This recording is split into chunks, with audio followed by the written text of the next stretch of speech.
আমাদের আপনাদের যে আমার এজেন্ট থাকা নিয়ম, আমার এজেন্ট যদি না থাকে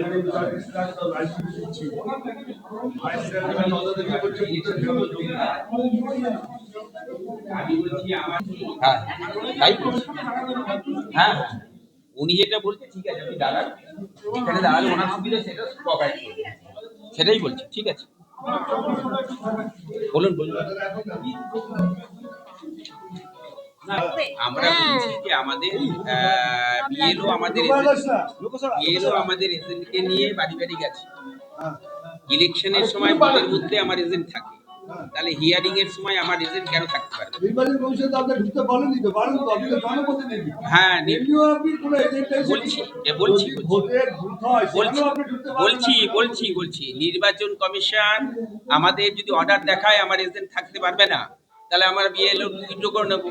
নির্বাচন কমিশন অর্ডার চাইছে, আমি পার্টির লোক, আমি বলবো না আমার এজেন্টকে বসতে দিচ্ছে না, আমার এজেন্টকে বসতে দিচ্ছে না। আমিও এজেন্ট, পাশের বুথে তো আমিও এজেন্ট, পাশের বুথে তো আমিও এজেন্ট। তো বিএলও টুকে যদি বসতে না দেয়, আমরা চ্যালেঞ্জ করছি যে আপনি যদি বসে না বসে, তাহলে আপনি আমাদের অর্ডার দেখান। ইলেকশন কমিশনের অর্ডার থাকবে তো, ওনারা যেটা বলছে ভারবালি, তো ভারবালির তো কোনো মান্যতা হয় না। আপনার বিএলও আমার বিএলও টুকে নিয়ে বুথে বুথে গেছে, আপনার হ্যাঁ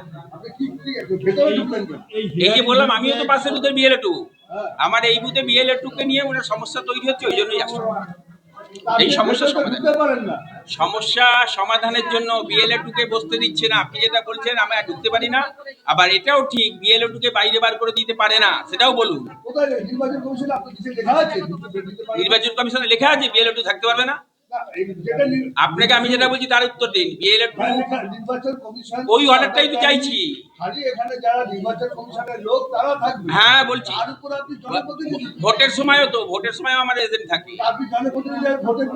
জনপ্রতিনিধি না, আমি পাশের বুথের বিএলও টু, আমি পাশের বুথে, আমি যেমনি ভাইস চেয়ারম্যান আমি বিএলও টু হতে পারি, কোথাও লেখা নেই ভাইস চেয়ারম্যান বিএলও টু হতে পারবে না।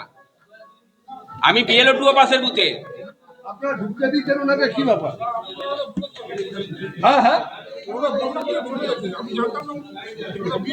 হ্যাঁ,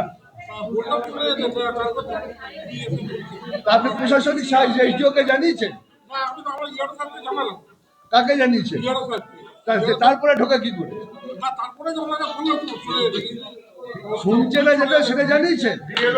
বিএলও বসতে পারে, বিএলও বসতে পারে, বিএলও বসতে পারে না, তাহলে বিএলও তাহলে কি করে ভেতরে? বিএলও বিএলও তো বিএলএ বিএলও বসতে পারে, বিএলএ